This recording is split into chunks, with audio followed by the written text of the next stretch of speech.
Haleluya, shalom. Selamat pagi seluruh jemaat yang terkasih dalam Tuhan. Puji Tuhan kalau pada pagi hari ini kita boleh kembali berkumpul untuk beribadah di rumah Tuhan. Kita boleh berkumpul di hari Minggu yang ini untuk kita sama-sama berfellowship dalam ibadah di hari Minggu ini. Puji Tuhan kalau pagi hari ini kita boleh ada, kita boleh datang ke tempat ini. Semua anak anugerah Tuhan, semua anak kemurahan Tuhan yang begitu besar buat kita. Haleluya. Mari jemaat semua kita mau ambil waktu untuk bersatu sejenak untuk kita ucapkan syukur kita kepada Tuhan. Haleluya. Terima kasih Tuhan, Engkau begitu baik Tuhan. Kasih-Mu begitu besar buat kami Tuhan. Haleluya, haleluya, haleluya. Roh Kudus, terima kasih. Terima kasih Engkau baik, Engkau luar biasa. Engkau sungguh teramat baik buat kami. Karya-Mu begitu agung, karya-Mu begitu sempurna buat kehidupan kami Tuhan. Haleluya, haleluya. Terima kasih. Terima kasih Bapa. Haleluya, haleluya. Kami bersyukur Tuhan. Haleluya, haleluya. Haleluya, haleluya. Terima kasih Tuhan. Glory bagi nama-Mu Tuhan. Haleluya, haleluya.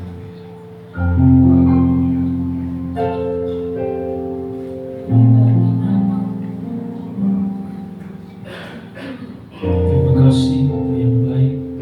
Kami bersyukur oleh karena kemurahan dan kebaikan Tuhan kami ada sampai saat ini.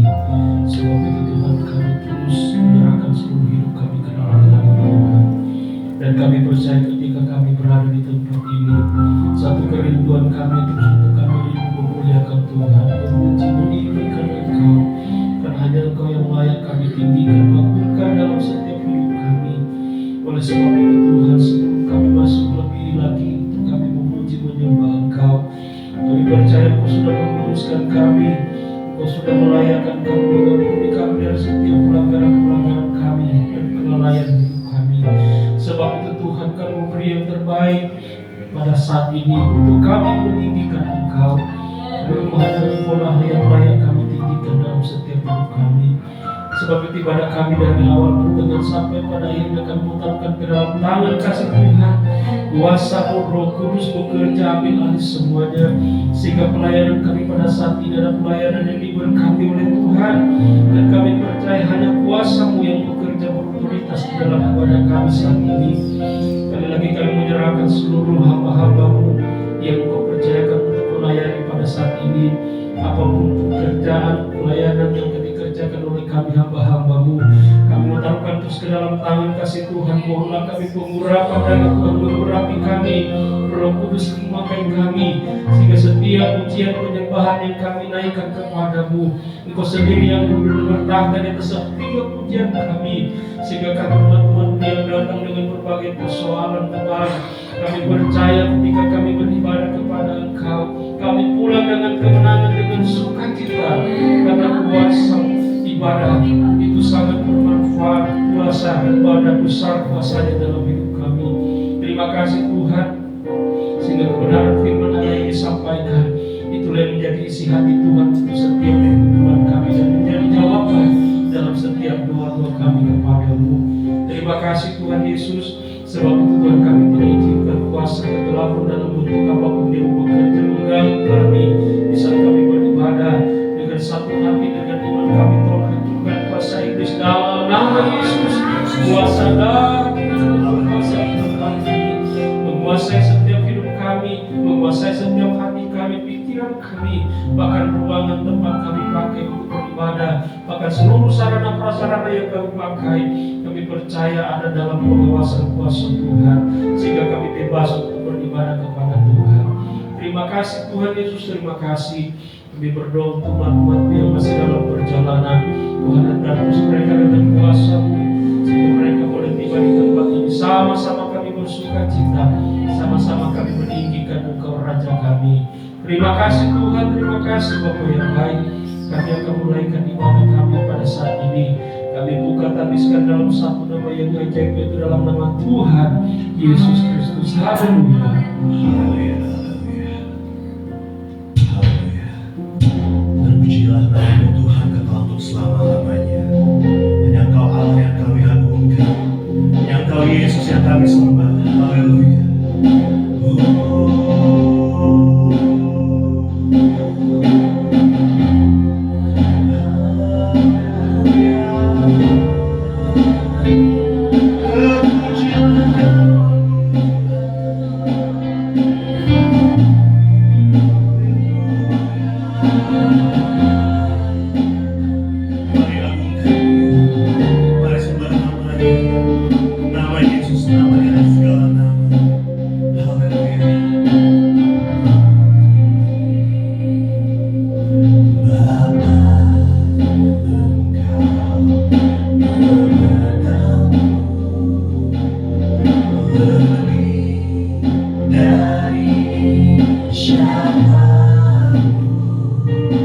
Terima kasih Tuhan, terima kasih.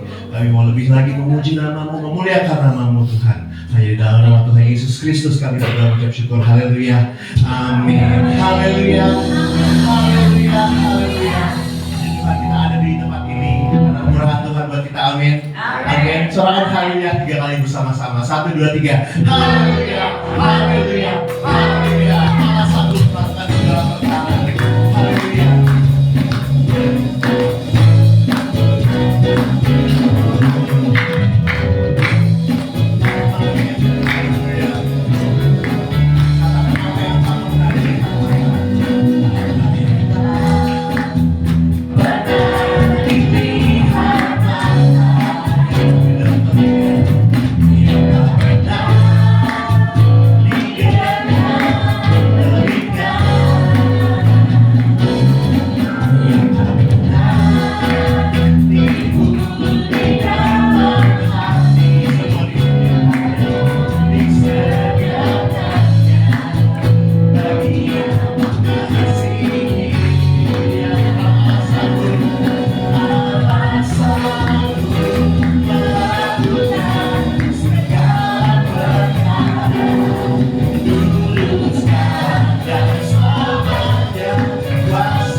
Allah yang hidup. Kami menyembah Allah yang luar biasa. Allah yang telah mengalahkan maut. Haleluya. Dia hidup. Yesus hidup. Haleluya. Amin. Amin. Haleluya. Haleluya. Haleluya.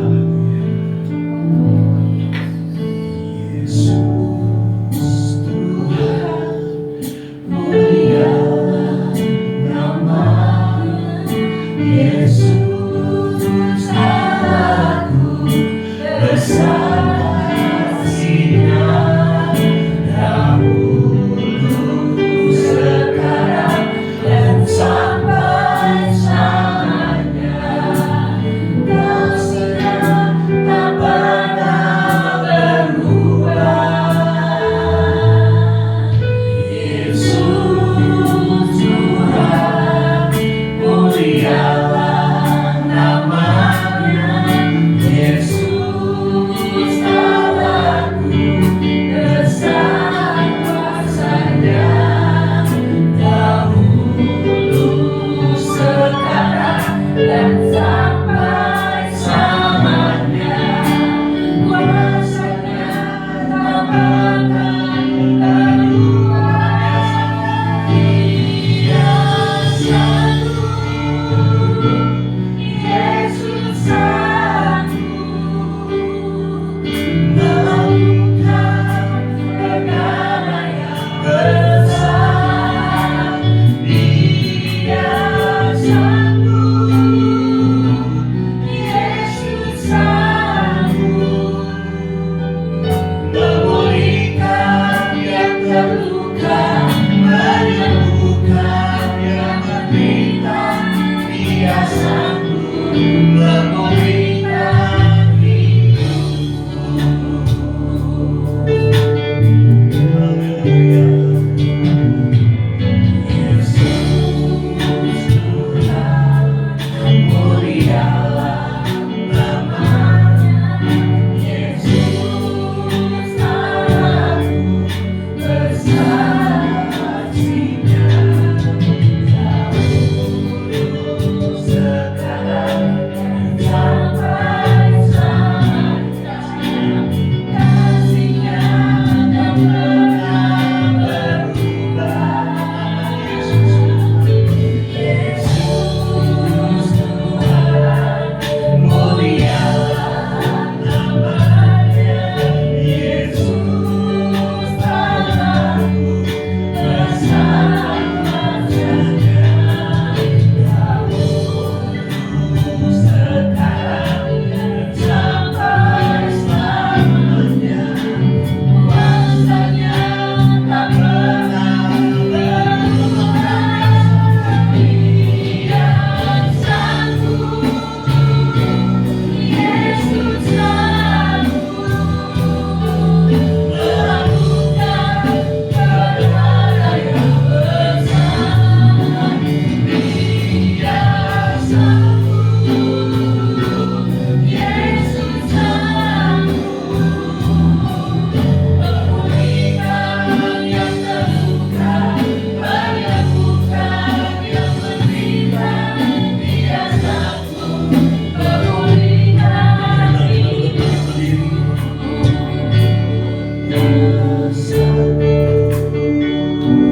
Yesus satu, melakukan perkara yang besar. Dia sanggup, Yesus satu, memulihkan yang terluka, menyembuhkan yang menderita. Dia sanggup memulihkan hidupku. Dia sanggup memulihkan hidupku. Dia sanggup memulihkan hidupku.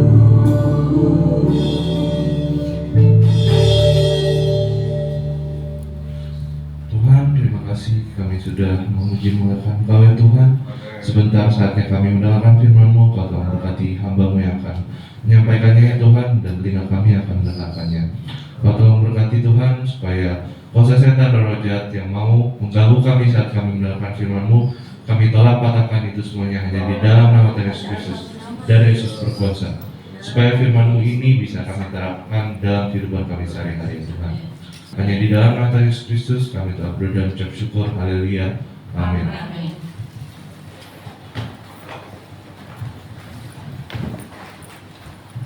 Haleluya. Saudara, salam sejahtera dalam kasih Tuhan kita Yesus Kristus, di mana hari ini kita bisa beribadah bersama lagi. Di kedua kali ya saudara dan saya di ruangan setelah direnovasi.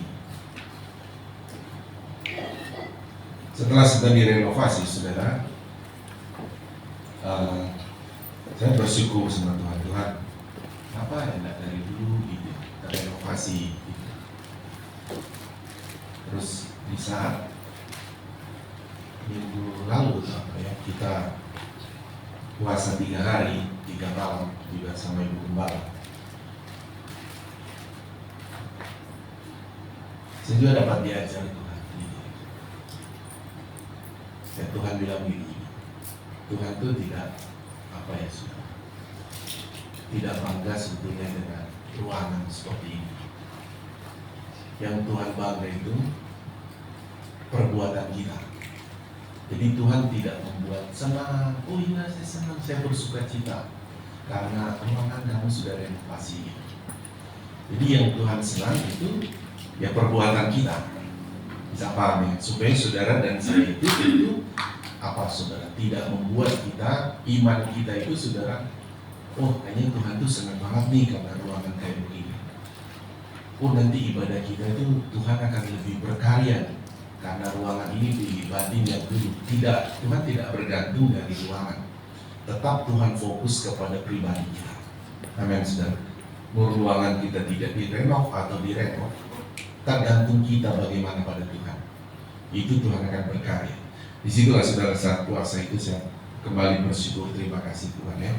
Jadi ternyata yang Tuhan bangga adalah perbuatan kita terhadap pekerjaan Tuhan. Oke, kita lanjut saudara. Mari kita akan masuk pada pembacaan firman Tuhan. Saya akan mengajak saudara membaca Alkitab dalam Yohanes pasal 20. Kita akan berbicara lagi saudara mengenai kebangkitan. Dan memang tema kebangkitan ini akan dibicarakan terus. Saya akan sampaikan terus karena apa saudara? Karena setelah Yesus bangkit itu, kita memperingati minggu lalu saudara, itu kan masih ada 40 hari. Yesus itu setelah bangkit, dia masih di muka bumi. Dia masih bertemu dengan murid-murid, masih makan. Pokoknya 40 hari dari kebangkitan itu saudara, dia masih di muka bumi. Makanya kita ada memperingatinya, namanya kenaikan. Saya lupa itu di bulan ini tanggal berapa, 18 atau? Ya 18 ya, ya berarti 18 ya, ada peringatan kenaikan. Jadi makanya Yesus itu kan ada lima perayaan yang kita peringati tentang Yesus ya saudara. Kelahiran, kematian, kebangkitan, kenaikan, dan kedatangan. Itu tentang Yesus saudara.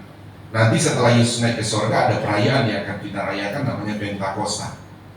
Kita kenal dengan pencurahan Roh Kudus, memperingati pencurahan Roh Kudus kan. Tapi kalau Yesus itu 5 hari. Jadi kalau 4 sudah terjadi, tinggal yang kelima saja, yang perayaan besar, saudara. Perayaan besar sekali di mana mengenai tentang Yesus datang kembali. Oke, mari kita akan masuk, saudara. Pada Yohanes 20 ayat yang pertama, mari jemaat Tuhan bangkit berdiri. Mari kita baca pergantiannya, ayat 1 sampai ayat 2. Perikopnya kebangkitan. Pada hari pertama minggu itu, pagi-pagi benar ketika hari masih gelap, pergilah Maria Magdalena ke kubur itu dan ia melihat bahwa batu telah diambil dari kubur. Ia berlari mendapatkan Simon Petrus dan murid yang lain yang mencari Yesus dan berkata kepada mereka, Tuhan telah diambil orang dari kuburnya dan kami tidak tahu di mana dia diletakkan. Maka berangkatlah Petrus dan murid yang lain itu ke kubur. Keduanya berlari bersama-sama, tetapi murid yang lain itu berlari lebih cepat Ia menjenguk ke dalam dan melihat kain kafan terletak di tanah, akan tetapi ia tidak masuk ke dalam. Maka datanglah Simon Petrus juga menyusul dia dan masuk ke dalam kubur itu. Ia melihat kain kafan terletak di tanah. Sedang kain belu yang tadinya ada di kepala Yesus tidak terletak dekat kain kafan itu, tetapi agak di samping di tempat yang lain dan sudah tergulung. Maka masuklah juga murid yang lain yang lebih dahulu sampai di kubur itu, dan dia melihatnya dan percaya. Sebab selama itu mereka belum mengerti isi kitab suci yang mengatakan bahwa ia harus bangkit dari antara orang mati. Lalu orang kedua duduk berdua. Amin. Tuhan berkati, silakan duduk kembali. Saudara, kita akan belajar tentang kebangkitan ini ya, saudara, tentang kebangkitan Yesus Kristus, di mana saudara, saya akan katakan begini, saudara, bahwa kita akan belajar atau mengetahui tentang kebangkitan karena begini ya, konsep dari kebangkitan itu, saudara, kan kita tahu bahwa bangkit itu bahwa ada kehidupan atau hidup setelah mati ya, saudara. Atau sebuah konsep tentang kehidupan kedua lah, saudara, istilah orang bilang kehidupan kedua. Nah, kita tahu bahwa ada begitu banyak orang mati, saudara, ada begitu banyak yang orang mati ditulis dalam Alkitab, baik ada dalam perjanjian lama dan perjanjian baru.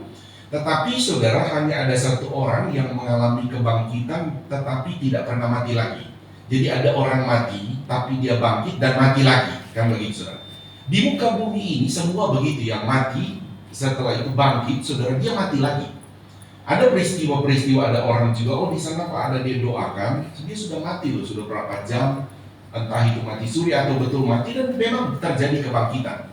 Tetapi berapa tahun kemudian mati lagi. Nah begitu. Tetapi Yesus ini, saudara, adalah dia mati, bangkit, tidak pernah mati lagi. Ya, tidak pernah mati lagi, dan dia sudah naik ke sorga. Nah, begini, saudara, saudara harus pahami begini, penting memang kebangkitan itu, saudara, ada dalam pemahaman iman kita, karena ini juga saya bisa bilang begini ya, saudara, itu adalah kita punya pengakuan iman di GPD ini berjumlah 17 dan kalau tidak salah dalam poin 14, saudara, itu tentang kami percaya tentang kematian, kebangkitan. Jadi kematian dan ada kebangkitan terhadap orang mati. Jadi itu menjadi salah satu poin pengakuan iman dari GPDI. Ya, jadi iman dari GPDI pun mengakui bahwa itu menjadi satu pengakuan iman. Saya bilang dari 17 poin tadi bahwa itu adalah pengakuan iman GPDI tentang kebangkitan orang mati. Nah, berlandaskan daripada Tuhan Yesus bangkit, kita akan bicara begini, saudara. Kita memperingati kematian Yesus itu biasa kita menyebutnya Paskah. Ingat ya, saudara. Makanya lalu kita merayakan Paskah ya, Paskah. Ada di Alkitab ini, saudara, kalau saudara membaca Alkitab dari perjanjian lama, saudara, sampai ke perjanjian baru, itu banyak sekali, saudara, kata-kata tulisan tentang Paskah. Nah, namun saudara, tulisan Paskah itu bukanlah menuju kepada sebetulnya orang Kristen. Itu Paskah itu adalah Paskahnya orang Yahudi. Nah, kenapa kita juga orang Kristen ini, saudara, menggunakan kata Paskah? Karena kan kita beda dengan agama Yahudi dan agama Kristen itu berbeda. Sekalipun pertama, saudara, awal mula orang-orang percaya itu adalah agama Yahudi. Jadi orang Yahudi ini begini, saudara, mereka merayakan Paskah dikarenakan pada waktu mereka itu keluar dari mulainya di tanah Mesir, itu ketika Tuhan berfirman kepada orang Israel bahwa ada tulah, namanya tulah ke-10, itu akan melanda tanah Mesir. Nah, orang Israel pada waktu itu kan ada di tanah Mesir ketika mereka tinggal di Mesir, berkembang biak dan beranak cucu, masa berkembang biak ya, beranak cucu di sana, saudara, dan setelah itu Firaun atau presidennya berganti, saudara, bahwa mereka presiden berikutnya adalah membenci orang Yahudi, bahkan menganiaya mereka, menjadikan budak. Nah, satu waktu, saudara, ada tulah di Mesir, saudara, namanya tulah 1 sampai 10. Tulah terakhir itu adalah kematian anak sulung. Jadi semua di tanah Mesir, saudara, entah orang Israel, entah orang Mesir, namanya anak sulung dari manusia dan binatang, pokoknya yang sulung semua mati. Nah begitu. Tetapi ada perkecualian bahwa di mana maut itu atau malaikat maut akan melewati itu, ketika di mana rumah-rumah itu ditaruh tanda darah. Ya, jadi kalau ada tanda darah di ambang pintu rumah itu kematian akan lewat di situ, tidak akan menimpa di dalam rumah itu. Nah, firman itu datang kepada orang Israel, sehingga orang Israel ini terus memberitakan, ada tulah ke-10, akan ada tulah kematian. Jadi bagaimana supaya kita tidak ada kematian anak sulung? Sembelih domba, ambil darahnya, taruh di ambang pintu. Nah, sehingga saudara di ambang pintu itu ketika ditaruh tanda darah, saudara, itu akhirnya ketika istilah tadi bilang malaikat kematian mau datang masuk rumah itu dan ada tanda darah lewat, tidak jadi. Nah gitu saudara. Ya. Sehingga saudara pada besoknya saudara terjadilah orang Mesir melihat kenapa ini kita terjadi kematian dari manusia sampai hewan. Pokoknya yang sulung mati semua. Kenapa orang Israel tidak ada? Oh ternyata kuncinya mereka ada tanda darah. Nah ingat itu menunjuk saudara tentang anak domba, darah, pengorbanan itu menunjuk kepada Yesus. Dan juga orang Israel keluar dari tanah Mesir, ya, itu mereka memperingati dalam satu paket, saudara. Jadi tanda darah tadi kematian tidak terjadi dan pembebasan mereka dari tanah Mesir, keluar dari perbudakan dari Firaun itu, saudara, itu satu paket bagi orang Israel memperingati namanya Paskah. Nah, sebelum saya masuk pada poin pembahasan saya, saudara, coba minta dulu Keluaran 12 ayat 27. Keluaran 12 ayat 27. Kalau monitor ini bisa saya baca atau tidak? Oh bisa. Baca bersama-sama. 1, 2, 3. Maka haruslah kamu berkata, itulah korban Paskah bagi Tuhan yang melewati rumah-rumah orang Israel di Mesir, ketika ia menulahi orang Mesir, tetapi menyelamatkan rumah-rumah kita. Lalu berlututlah bangsa itu dan sujud menyembah. Jadi orang Israel ini setelah keluar dari Mesir, mereka harus memperingati itu. Ya, memperingati tentang peristiwa Allah melewati mereka dari kematian itu. Namanya disebut perayaan Paskah. Jadi satu ayat lain, Imamat saudara, 23 ayat 5. Imamat 23 ayat 5.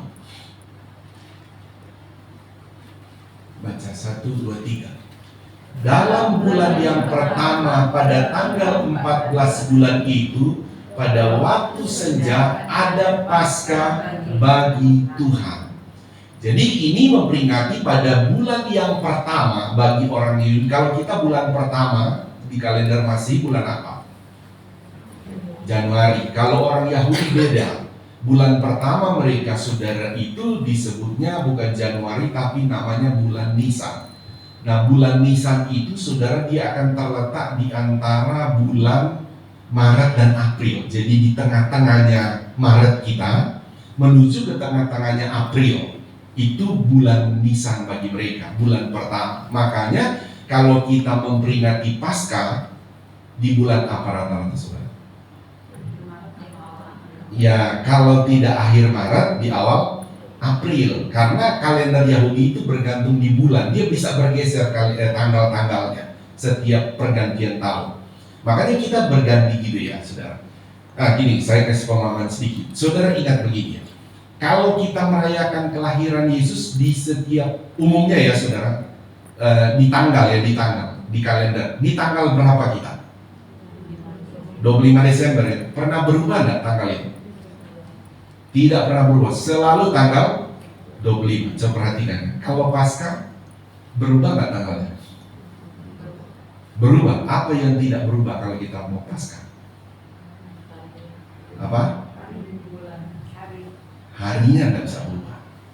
Kalau di kelahiran, tanggalnya tidak boleh berubah, mesti 25. Kalau di kematian, harinya nggak boleh berubah, pokoknya harus Jumat. Nah itu harus Jumat. Ya, caranya bagaimana caranya? Jadi tinggal lihat aja. Oh kalendernya Yahudi ini tanggal apa 14 bagi mereka di hari apa ya? Di kenanya kita di tanggal berapa ya begitu?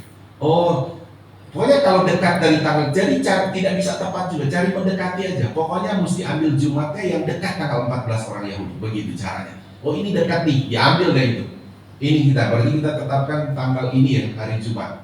Tidak boleh, karena mesti hari Jumat, karena menyangkut kebangkitan. Dia tidak boleh hari Kamis, tidak boleh hari Rabu. Sekalipun kadang-kala hari Rabu itu tepat tanggalnya dengan tanggalnya orang Yahudi, saudara. Dengan tanggal mereka keluar itu, memperayakan itu. Tapi kita tidak boleh, mesti ambil di hari Jumat. Karena menyangkut apa saudara, kebangkitan. Jadi makanya kita selalu Jumat, tidak boleh. Karena menyangkut kebangkitan. Nah oke ya, itu sedikit saudara pemahaman seperti itu. Saya lanjut lagi ya saudara. Tadi ada baca tanggal Bilangan 9 ayat 1 sampai 3 belum ya? Nah baca dulu saudara. Maksud saya menjelaskan ini landasannya Alkitab. Jadi kan prinsipnya seperti itu ya. Apa yang saya bicarakan mesti ada landasannya. Bilangan 9 ayat 1 sampai 3.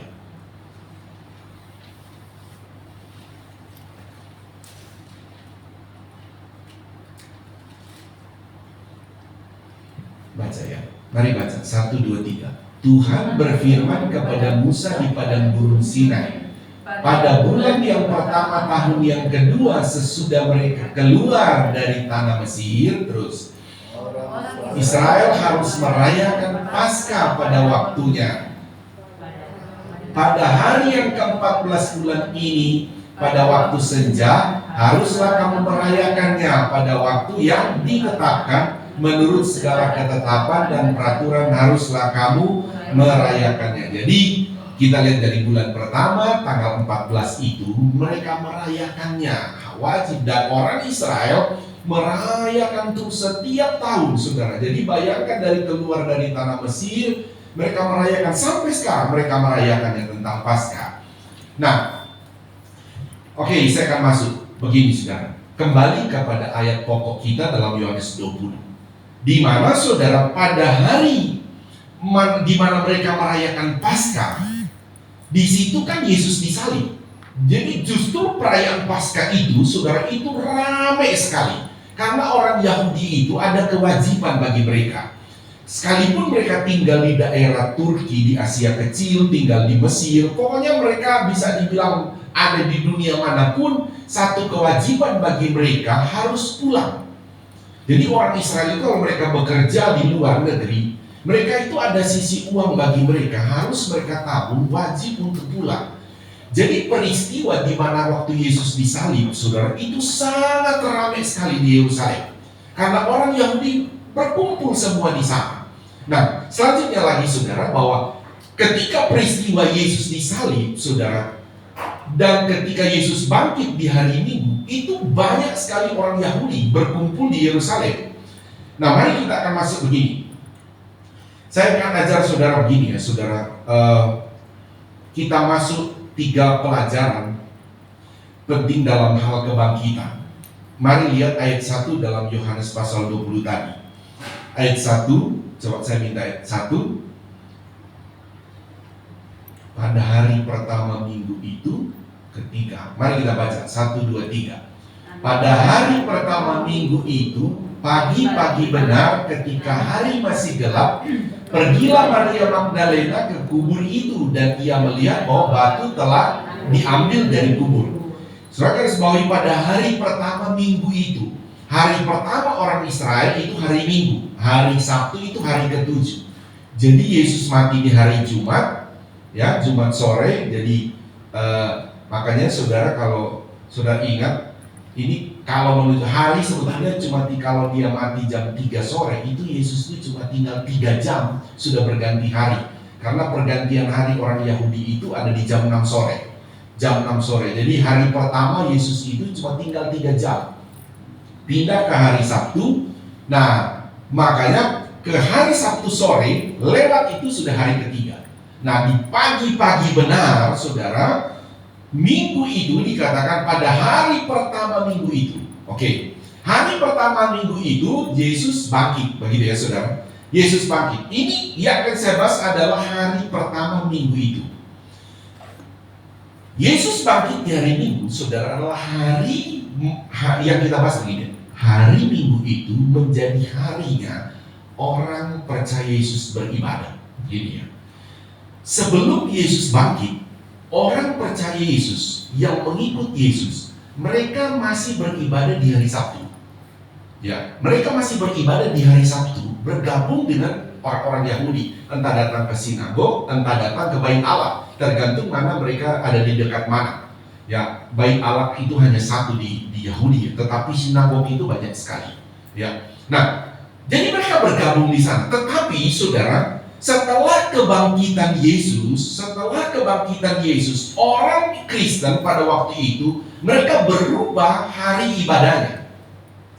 Ini penting untuk saudara ingat. Makanya tadi ada lagu yang dipilih, saya juga sedang melihat lagu tadi apa ya? Raya gitu ya. Coba munculkan lagu itu. Selamat ini. Begini ya, kalau saya bilang tadi tanggal 25 Desember, kita merayakannya berapa kali, saudara? Secara tanggal merah ya. Setahun berapa kali? Hah? 1 kali. Kalau Jumat Agung secara tanggal merah, saudara, kita merayakannya setahun berapa kali? 1 kali. Tapi coba kalau kebangkitan.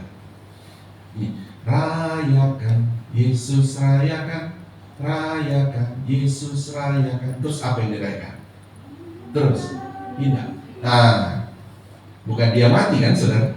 Dia bangkit dan hidup selamanya. Terus rayakan, gini. Coba saudara perhatikan. Hari Minggu ini 1 tahun. Berapa kali kita merayakan tentang kebangkitan? Berapa? 52 kali minggu ya. Kan begitu, saudara. 52 kali minggu. Jadi sewa ini, saudara, melihat di ayat 1 ini betapa luar biasa sekali, saudara. Betapa luar biasa hari Minggu itu, saudara, menjadi hari yang dipilih oleh Tuhan untuk diberikan kepada umat Tuhan, supaya orang percaya pada waktu itu mulai berubah. Tidak boleh lagi gabung dengan orang Yahudi cara beribadah, tapi mulai beribadah di hari kebangkitan. Makanya kita kalau beribadah hari Minggu itu sedang merayakan tentang kebangkitan Yesus, memperingati terus tentang kebangkitan Yesus. Haleluya, saudara. Bahkan murid-murid awal, orang-orang percaya awal, saudara, kalau mereka beribadah di hari pertama minggu itu, hari Minggu, itu bukan hanya sekedar ibadah begini, harus disertai dengan perjamuan kudus, makan roti, minum anggur untuk mengingat kematian dan kebangkitan Yesus. Kalau kita kan 1 bulan 1 kali ya, saudara. Tapi orang percaya awal setiap hari Minggu perjamuan kudus. Coba saudara kita lihat dulu ini ya, saudara. Yohanes 20 ayat yang ke-19. Yohanes 20 ayat 19. Mari bangkit berdiri, saudara. Bangkit berdiri. Saudara dingin apa tidak? Kalau saudara terlalu dingin, bilang ya. Tadi saya juga terlalu dingin, makanya saya minta mati taksi lagi.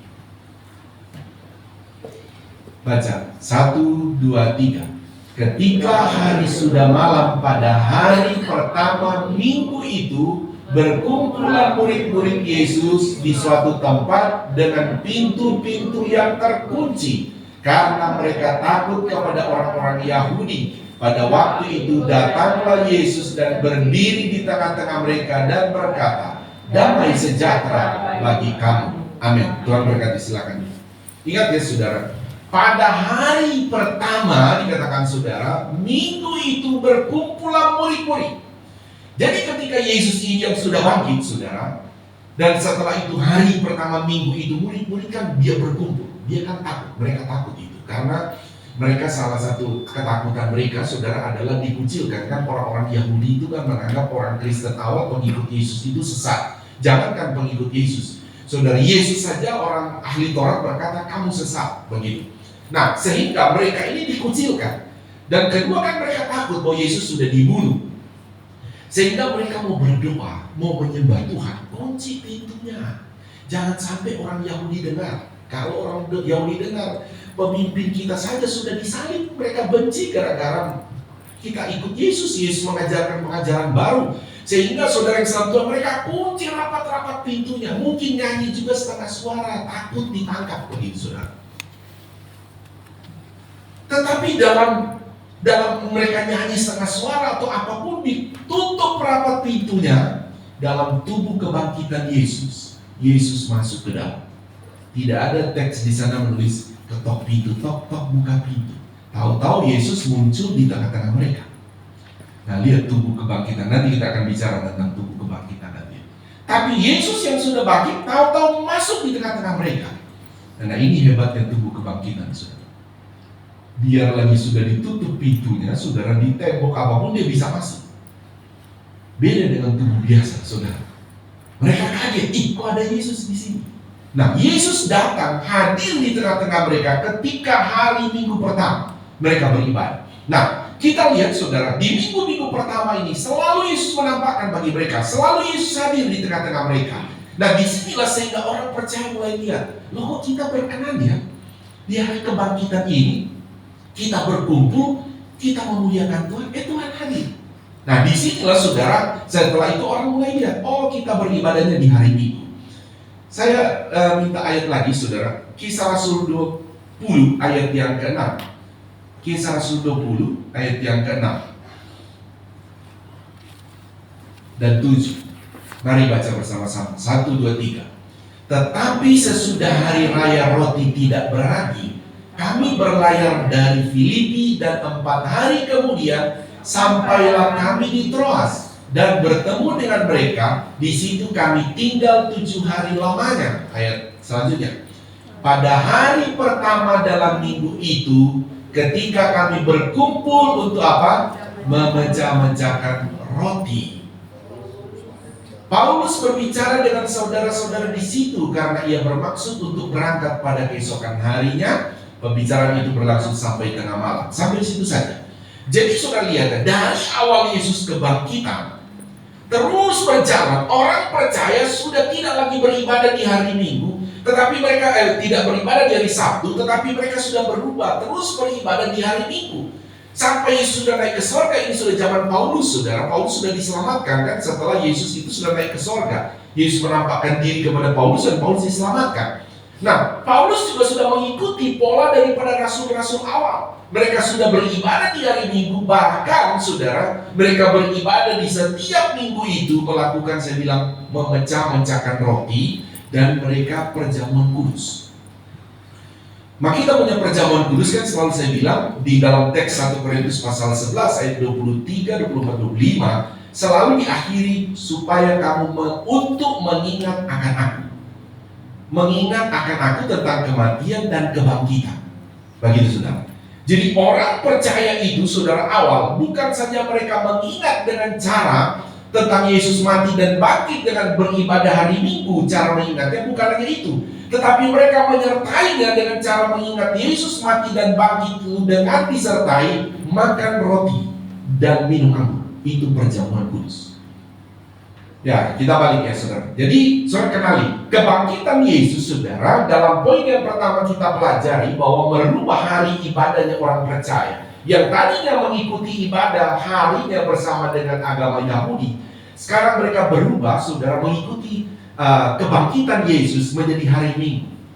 Sebelum saya lanjut saudara, saya akan bawa kita pada makna rohani tentang ibadah kita. Tapi saya bersaksi begini, bukan bersaksi. Ingat saudara, orang Yahudi ini saudara, sekalipun kita tahu adalah pilihan Tuhan, tapi mesti ada dalam tanda kutip bahwa bukan berarti mereka itu adalah apa ya saudara, tata cara mereka, hidup mereka menjadi pola kita. Tidak. Jadi pola kita adalah Yesus. Tata cara kita ibadah pun itu berbeda dengan orang Yahudi ya saudara. Memang mereka adalah pilihan Tuhan, tapi ingat orang siapa yang menyalibkan Yesus saudara? Memang Romawi saudara, itu tapi permintaannya orang Yahudi kan begitu saudara. Jadi kita juga tidak boleh saudara melihat Yahudi ini seperti orangnya itu sudah sangat hebat sekali saudara. Justru mereka menyalibkan Yesus. Saya kemarin dapat kiriman atau apa ya, ada Mungkin pendeta itu pernah sempat diundang di tempat kita, tapi tidak bisa dia, saya ingat waktu itu. Yang di tempat Pak adalah di Kelapa Gading dia. Terus dia pergi ke Israel baru-baru ini. Dia bertanya kepada rabinya. Dia tanya kepada rabi, itu ada di videonya ya. So, dia bertanya langsung ke rabinya, "Rabi, kamu itu kalian itu masih menjalankan persepuluhan atau tidak?" Terus dia bilang begini, "Oh tidak kami, karena kami sudah tidak ada bait Allah lagi." Begitu. Jadi kami tidak melakukan itu. Dan itu dia langsung sebab, kan dia seorang dokter. Saya bilang begini, ini dokter dari mana lagi? Kan begitu, saudara. Orang Israel saja itu bukan menjadi patokan kita, saudara, karena dalam perjanjian baru zaman Yesus tidak ada dalam Alkitab, saudara. Bayangkan dia berkata orang Yahudi tidak lagi melakukan itu, jadi sudah tidak ada di Alkitab, saudara. Di perjanjian baru, kalau perjanjian lama perintah orang mengembalikan persepuluhan itu banyak sekali ya, saudara.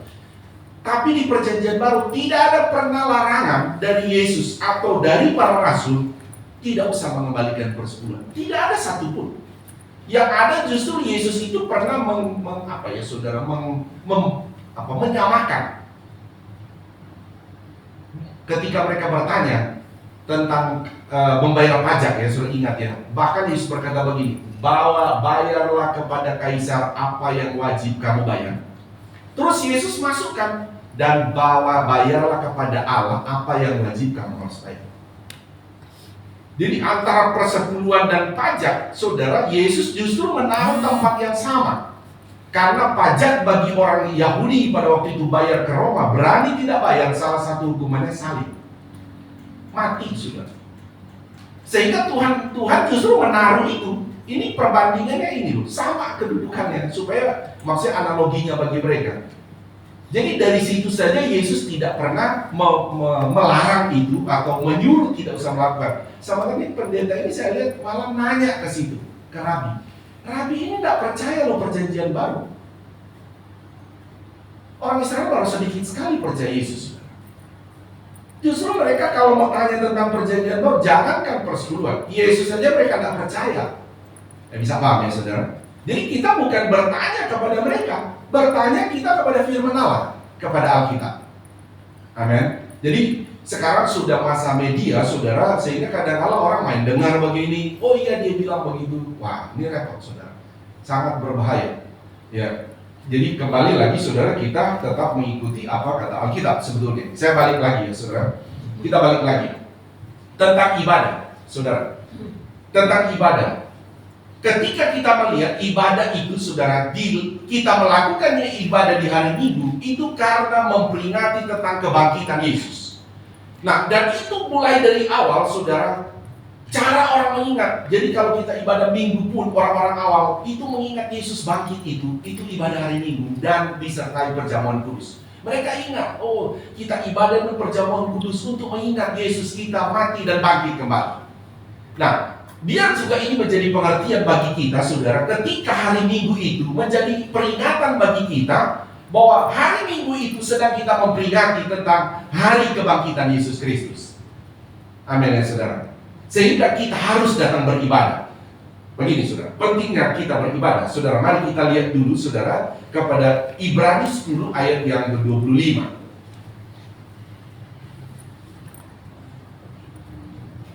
Ada beberapa nasihat dalam ayat-ayat ini ya. Mari kita lihat Ibrani 10 ayat 25. Mari baca bersama-sama. 1, 2, 3. Janganlah kita menjauhkan diri dari pertemuan-pertemuan ibadah kita seperti dibiasakan oleh beberapa orang. Tetapi marilah kita saling menasihati dan semakin giat melakukannya menjelang hari Tuhan yang mendekat. Haleluya. Firman Allah berkata, saudara, mengenai ibadah itu, ini berarti ibadah yang mereka sudah jalani hari Minggu, saudara. Sudah dijalankan hari Minggu. Dikatakan firman Allah, jangan menjauhkan diri dari pertemuan-pertemuan ibadah kita. Seperti dibiasakan oleh beberapa orang. Jadi ada orang memang sengaja membiasakan tidak beribadah. Sekalipun dia orang percaya. Saya pernah berkata, saudara, bahwa salah satu tanda kan orang itu sudah selamat itu kan melakukan perintah Tuhan. Ibadah itu adalah salah satu perintah Tuhan. Jadi kita sebetulnya melihat orang itu apa isinya? Ini ada pertanyaan juga baru datang ke saya. Saya tuh banyak terima pertanyaan karena dari luar ya, karena mungkin karena saya ngajar berapa sekolah Alkitab. Dia suka nanya, dia tanya, kita ini orang Kristen sudah selamat, iya. Nah terus buktinya kamu sudah selamat, kenapa kamu tidak ada di surga sana? Nah begitu sudah. Jadi kita begini sudah, saya cuma katakan sesuai kata Alkitab. Buktinya saudara itu dan saya sudah selamat kan, Alkitab berkata buktinya itu adalah dia melakukan perintah-perintah. Salah satu saudara, salah satu perintah itu saya bilang tadi itu ibadah. Sehingga orang yang percaya, kalau dia percaya Yesus, yang dia betul-betul, oh saya sudah selamat, dia pasti rindu beribadah. Dia pasti rindu beribadah. Kalau saudara, dia itu percaya, tapi tidak ada rindu ibadah, tidak ada kemauan ibadah. Ya, kalau saudara mau butuh jawaban, saya bilang, jangan-jangan dia memang itu tidak selamat. Karena orang kalau percaya pasti dia rindu ibadah. Karena orang percaya itu ada Roh Kudus. Tidak mungkin Roh Kudus menuntut dia, jangan ibadah. Tidak mungkin. Ya kan saudara, Roh Kudus pasti menuntut dia, kamu harus ibadah.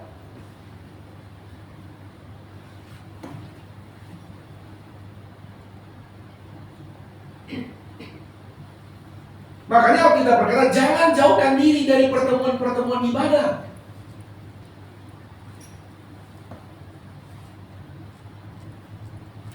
Satu ayat lagi, 1 Timotius 4 ayat 8.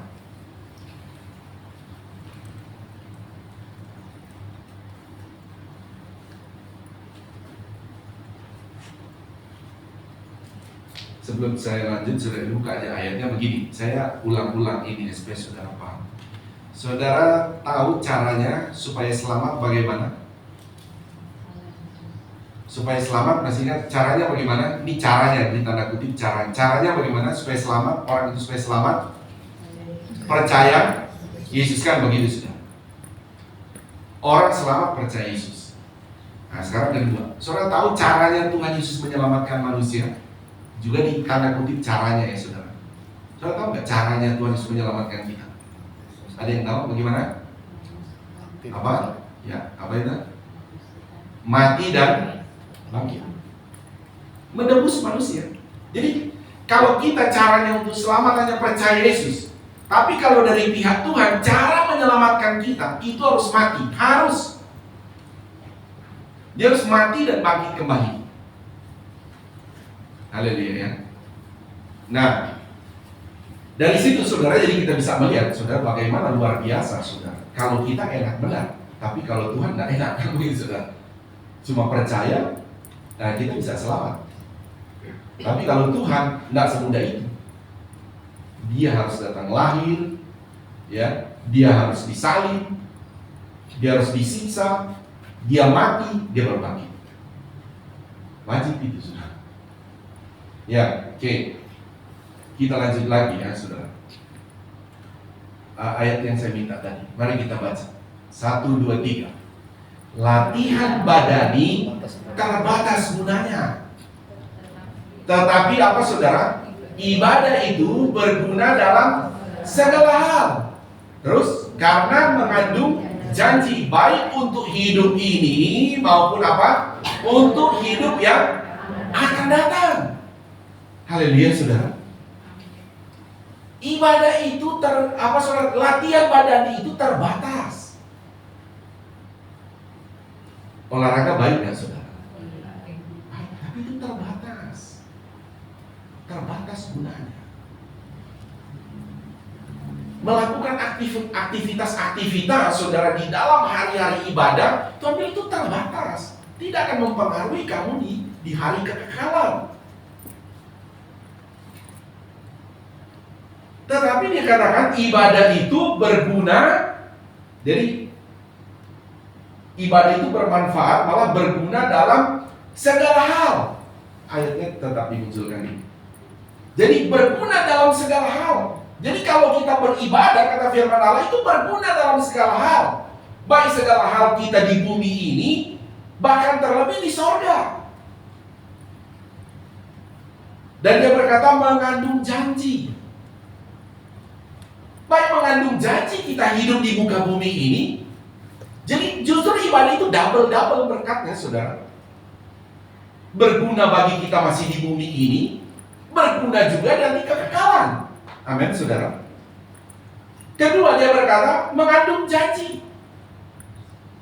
Jadi berguna juga ibadah itu dengan janji-janji Tuhan akan genapi, saudara, di dalam bumi ini waktu kita masih di bumi, dan dia akan digenapi lagi janji-janji di surga sana. Ketiga apa lagi, saudara? Janji baik untuk hidup ini maupun untuk hidup yang akan datang. Coba saudara lihat Keluaran 23 ayat 25. Keluaran 23 ayat 25.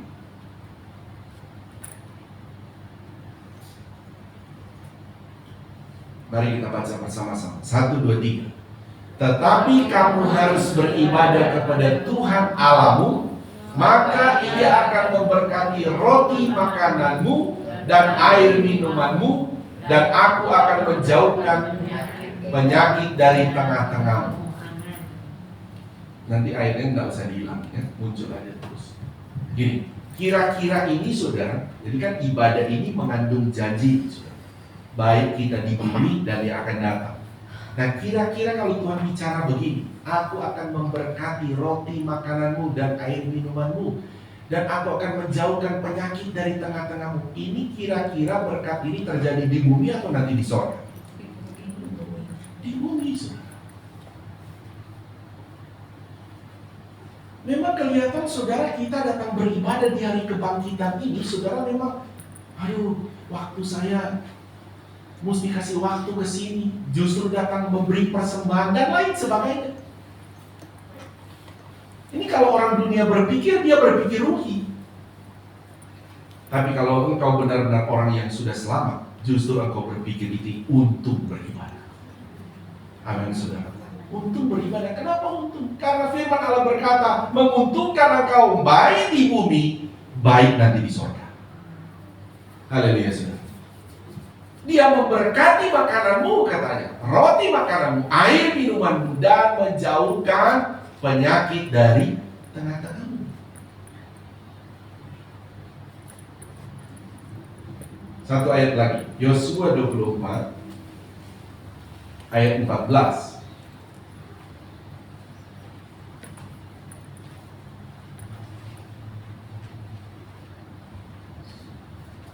Yosua 24 ayat 14.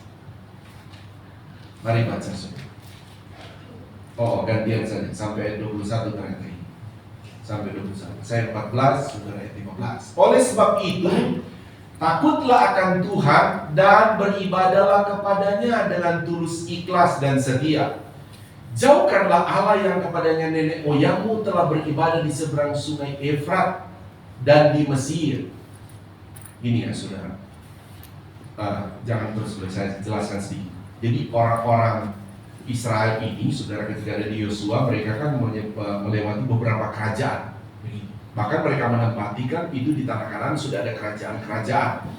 Orang duduk di sana, tapi itu memang tanah sudah diberikan oleh Tuhan. Nah, kerajaan-kerajaan ini mereka banyak dewa-dewa, penyembahannya, misalnya berhala-berhalanya. Maksud dari Tuhan ini, berhala-berhala itu yang mereka sudah pikir dia itu bisa jadi sumber berkat.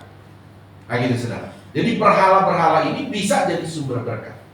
Berhala-berhala ini bisa menambah pundi-pundi dia. Nah justru Tuhan bilang jauhkan itu. Karena itu, kalau kamu sudah melihat itu seolah-olah jadi sumber berkat, itu sudah berhala. Saudara, tentu bagi kita begini, saudara. Kita semua harus bekerja, harus berusaha. Tapi tolong jangan gantikan posisi Tuhan sumber berkat. Jangan gantikan posisi Tuhan sumber kesehatan. Haleluya saudara. Jadi jangan gantikan dengan usaha kita. Kita perlu minum vitamin, perlu olahraga, tapi jangan gantikan posisi Tuhan sebagai sumber kesehatan kita.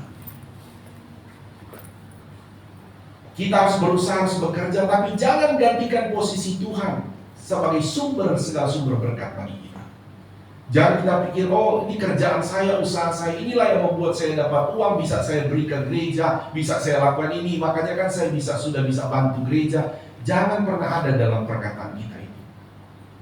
Karena Tuhan yang bilang, aku yang buat kamu jadi kaya, tapi kalau engkau salah, aku juga akan buat engkau jadi miskin. Jadi intinya Tuhan yang berdaulat semua itu. Haleluya saudara. Kalaupun saya pernah katakan begini, kalaupun engkau sampai betul-betul, oh saya tidak ibadah untuk melakukan ini, jangan pernah bilang tidak apa-apa.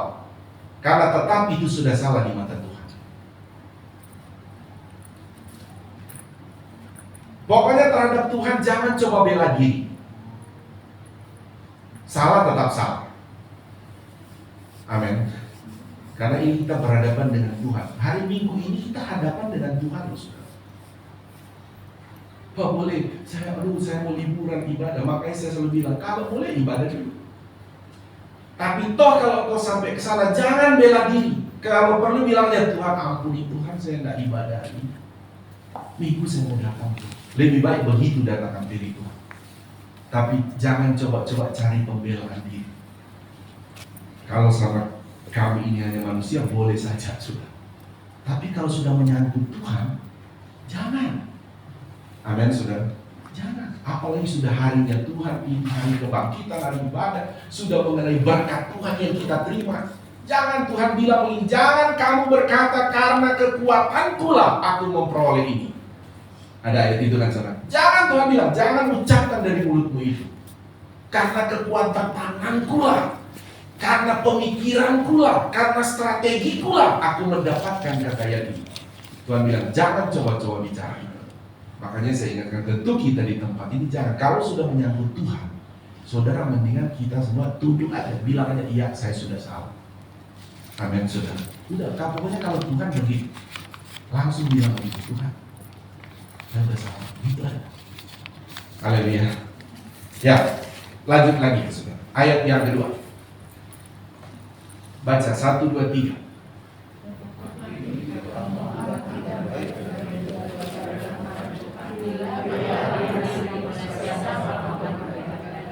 Allah yang kepadanya nenek moyangmu beribadah di seberang sungai Efrat, atau Allah orang pemulih yang menunjukkan bagian ini. Tetapi aku dan seisi rumahku, kami akan beribadah kepada Tuhan. Ya, tahan dulu aja. Jadi ini kan Yosua saudara ya. Jadi dia bilang, kamu mau coba Allah itu, Allah orang Amori, Allah orang itu, seolah-olah dia sumbernya begitu. Kami tidak akan beribadah di sana. Atau Yosua bilang, kamu tidak mau beribadah, kamu mau di rumah, silakan. Yosua tidak mau paksa lagi. Dia berkata, tapi aku dan seisi rumahku, apa saudara? Kami akan beribadah kepada Tuhan. Amin saudara. Kepada Tuhan. Jadi beribadah kepada siapa saudara? Tuhan. Kita beribadah kepada siapa sekarang? Tuhan. Amin saudara. Makanya kita mau datang hari Minggu itu saudara. Kalau kita punya konsep pemikiran, saya mau datang beribadah kepada Tuhan. Karena hari Minggu itu kami sedang beribadah memperingati kebangkitan Yesus. Itu tentu membuat kita saudara sebagai orang diselamatkan bersuka cita untuk datang beribadah. Haleluya saudara. Selanjutnya lagi. Ayat yang ke itu berapa ya? 2, 3. Oh saya ya. Lalu bangsa itu menjawab, jauhlah daripada kami meninggalkan Tuhan untuk beribadah kepada Allah lain. Terus.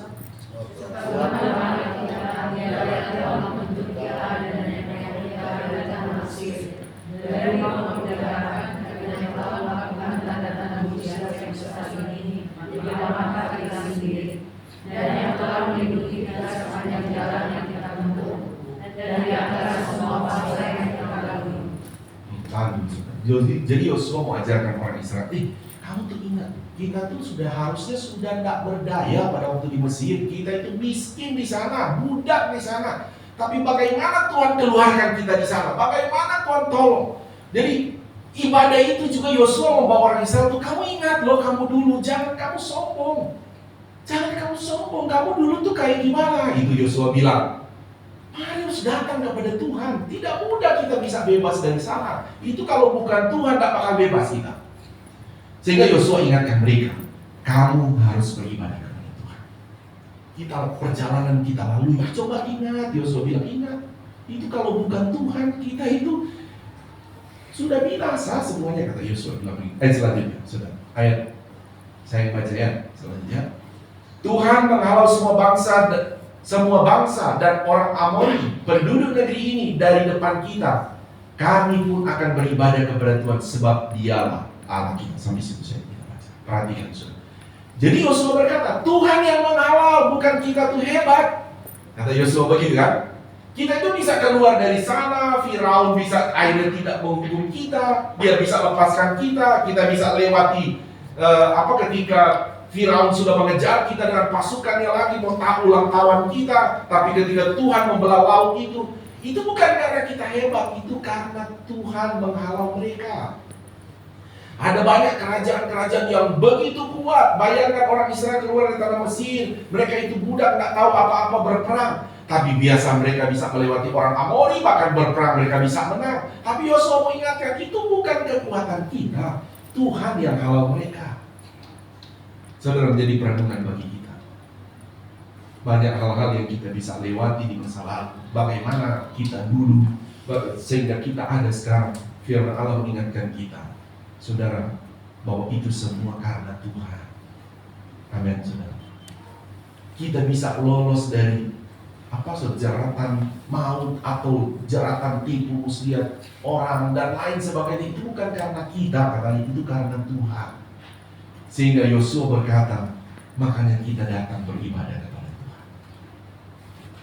Jadi beribadah kepada Tuhan itu, saudara, di hari Minggu bagi kita, itu kita memperingati hari kebangkitan Yesus. Amin, saudara. Dan bukan saja saudara kita hanya memperingati, kita memuliakan Tuhan di sana. Bahkan firman Allah berkata, ibadah itu mengandung janji, baik pada hidup yang akan ada di masa depan kita sekarang di bumi, terlebih juga di masa yang akan datang kita ada di sorga. Jadi ibadah itu bukan yang menyangkut di bumi saja, tetapi ibadah itu berguna dalam segala hal di bumi dan di sorga. Itulah ibadah. Makanya saudara kita terus bangkitkan kita punya iman. Kita harus beribadah apapun kondisinya, keadaannya, saudara.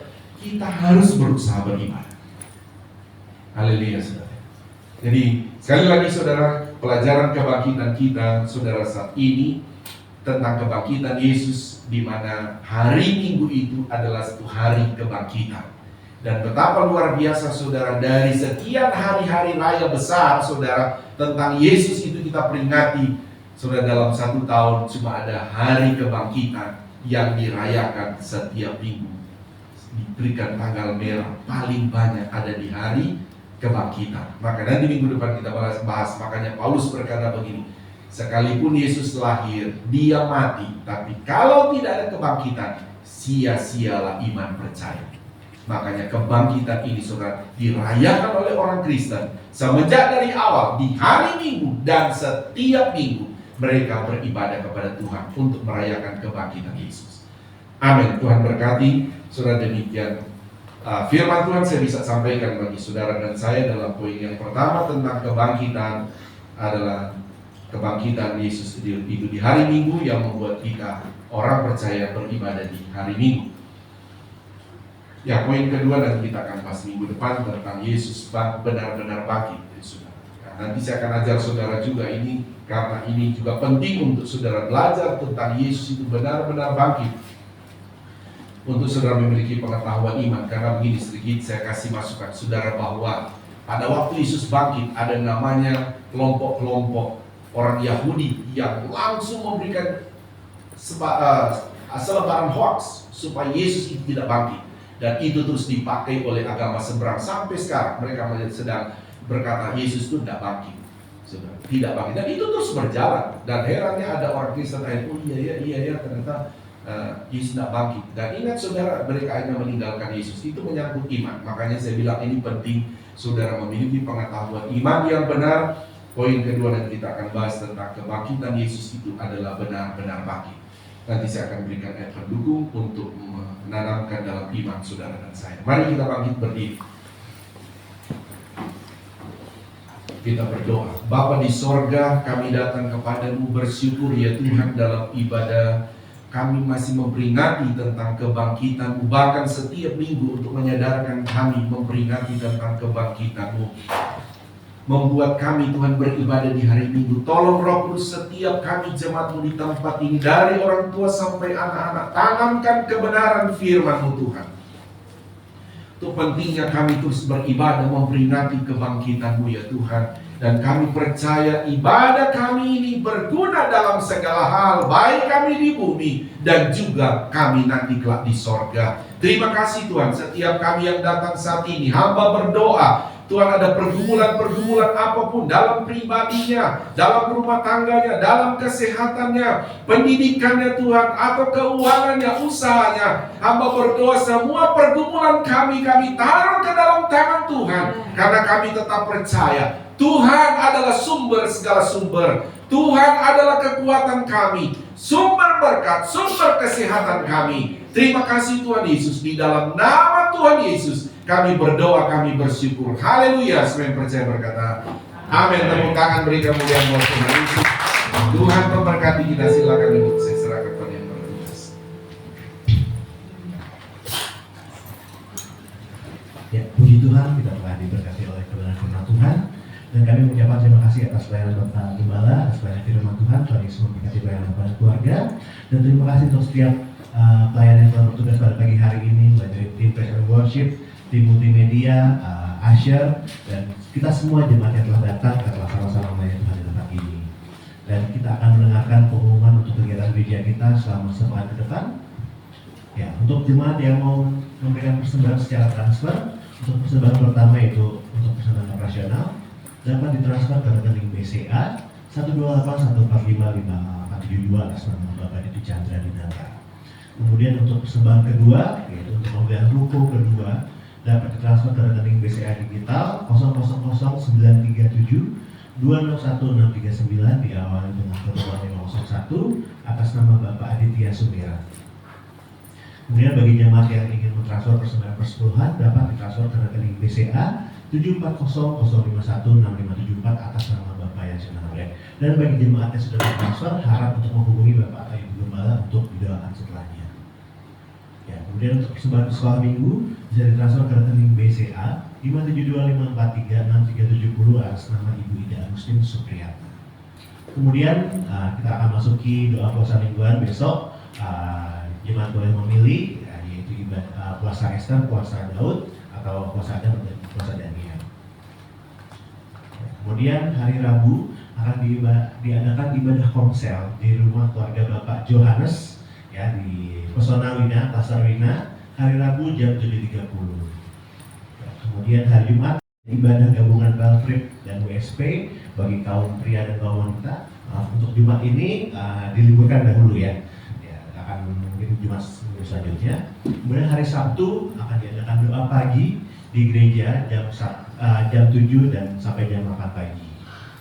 Ya, kemudian sorenya diadakan ibadah pemuda dan remaja YMB jam 6.15 sore. Ya, khusus untuk minggu depan ibadah dilakukan satu kali, ibadah gabungan, yaitu jam 8 pagi di gereja. Dan maaf belum selesai tadi. Ya, jam 8 pagi di gereja, jadi ibadah sorenya ditiadakan ya. Ya, secara online saja digabung ke jam 8 pagi. Jadi mau dicatat jemaat yang beribadah sore, hanya ibadahnya sekali saja ya. Yang sorenya itu hanya ibadah online melalui YouTube channel. Oke, kemudian juga dicatat pada minggu tanggal 7 Mei akan diadakan ibadah dan ucapan syukur HUT WSP dan gereja. Nah, ibadahnya juga digabung, tapi digabungnya di sore hari jam 5 ya. Akan diadakan perjamuan kasih juga. Baik. Demikian pengumuman yang bisa saya sampaikan. Mungkin ada tambahan dari Bapak Gembala apa itu? Sedikit menambahkan saja, kenapa hari Jumat itu ibadah gabungannya tidak ada, karena Sabtunya kita sudah, maksudnya Sabtunya itu Lebaran ya, jadi mungkin sudah kesepakatan dari pengurus, jadi untuk ibadah gabungan hari Jumat besok ditiadakan, dan sehubungan hari Sabtu itu sudah Lebaran hari pertama, kemungkinan nanti doa online atau onsite akan dilakukan secara online ya. Jadi doa pagi pun akan diadakan secara online pada hari Sabtu. Ya, dan hari Minggu satu kali juga karena itu Lebaran hari kedua, jadi itu kalender merah juga ya. Jadi kita buat ibadah satu kali saja, digabung pada pagi hari. Dan untuk yang tadi tanggal 7 Mei itu memang dari wanita juga menyampaikan bahwa rindu untuk mengadakan ucapan syukur ulang tahun sekaligus dengan ulang tahun gereja, dan Pak Gembala sempat bicara, oh iya sekalian syukuran karena ini renovasi sudah jadi kita akan adakan pada tanggal 7 Mei, jadi masih agak jauh, sudah diumumkan supaya kita bisa bersiap-siap, dan nanti dari WSP pasti akan menunjuk siapa-siapa untuk pengaturan ini. Jadi itu saja tambahannya, terima kasih. Kita langsung akhiri ibadah kita, sama-sama kita bangkit berdiri, kita akan berdoa. Haleluya. Kami bersyukur dan berterima kasih kepada-Mu Tuhan untuk ibadah yang kami boleh lakukan pada pagi hari ini. Pada saat ini Tuhan, kami percaya Tuhan berkat-berkat yang sudah Engkau curahkan baik melalui pujian penyembahan kami, melalui kebenaran firman-Mu akan menyertai kami, menjadi bagian kami, sehingga sepanjang minggu yang akan datang ini Tuhan, kami boleh melewatinya dengan bekal ada pengurapan-Mu, ada berkat-Mu, ada penyertaan dan perlindungan dalam kehidupan kami. Umat-umat-Mu yang saat ini hadir maupun yang mengikuti secara online Tuhan, dengan segala pergumulan mereka Tuhan, kami serahkan ke dalam tangan-Mu. Kami percaya Engkau mengenal setiap hati kami, Engkau mendengar setiap seruan doa kami, dan Engkau tahu apa yang sedang kami alami, apa yang kami hadapi. Dan kami percaya Engkau Yesus Tuhan yang tidak pernah meninggalkan kami. Oleh karenanya Engkau sudah mengirimkan Roh Kudus-Mu untuk senantiasa menyertai kami dimanapun kami pergi dan berada. Dalam setiap musim hidup kami, Engkau selalu ada bersama dengan kami untuk memberikan kami kekuatan dan membawa kami dari satu kemenangan pada kemenangan yang lain, dari satu kemuliaan pada kemuliaan yang lain. Terima kasih Tuhan Yesus, terima kasih Roh Kudus. Kami serahkan seluruh kehidupan kami ke dalam tangan-Mu. Umat-umat-Mu yang saat ini terbaring sakit Tuhan, kami hanya berdoa kiranya Engkau menjamah mereka Tuhan, Engkau menjamah, menyembuhkan mereka dan memulihkan sempurna. Teringat kami untuk Pak Edi Tuhan, Kau tolong Tuhan, biar pemulihan sempurna Engkau kerjakan atas kehidupan anak-Mu ini. Demikian juga Ibu Meska Tuhan, Kau tolong memberkati Tuhan, biar Engkau juga memulihkan dia Tuhan. Oma Hartati juga Engkau berkati Tuhan, berikan dia kekuatan Tuhan. Dan juga untuk umat-umat-Mu yang lain, kami percaya berkat yang sama, jamahan dan lawatan yang sama Engkau kerjakan bagi kami. Bangsa negara ini kami juga taruh di dalam tangan-Mu Tuhan. Biarlah Engkau sendiri yang memberkati Tuhan para pemimpin bangsa ini, mulai dari pemerintah, dari pusat maupun pemerintah daerah.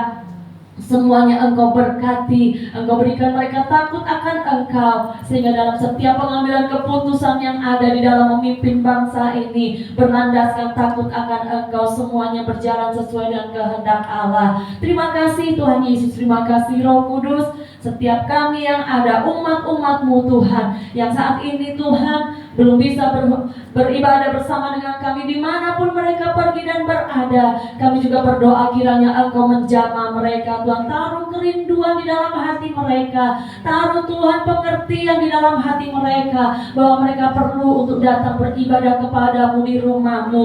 Oleh karenanya sore nanti Tuhan, mereka yang tidak datang pagi hari ini Tuhan, Engkau tolong Tuhan, kirimkan mereka Tuhan, tuntun mereka untuk datang beribadah kepadamu. Terima kasih Tuhan Yesus, terima kasih Roh Kudus. Sepanjang minggu ini kami serahkan kehidupan kami ke dalam tangan-Mu. Setiap kegiatan yang kami lakukan, usaha mata pencaharian, pendidikan anak-anak-Mu Tuhan, sepanjang minggu minggu yang akan datang kami serahkan di dalam tangan-Mu. Engkau bekerja, Engkau menuntun kami, dan Engkau menyatakan pimpinan penyertaan kemuliaan-Mu dalam kehidupan kami. Terpujilah nama-Mu untuk selama-lamanya. Ibadah anak-anak sebentar juga kami serahkan di dalam tangan-Mu. Kiranya Engkau bekerja dan Engkau beracara di tengah ibadah ini. Di dalam nama Tuhan Yesus Kristus kami akan menerima berkat daripada-Mu.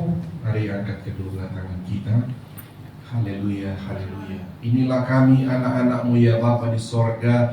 Mengangkat tangan kami kepadamu adalah terus pengakuan iman kami bahwa keselamatan hanya ada di dalam nama Tuhan Yesus Kristus. Engkau juga yang menjadi sumber segala sumber berkat buat kami. Sebab itu kami mohon memberkatilah kami semua dengan berkat-berkat rohani yang luar biasa.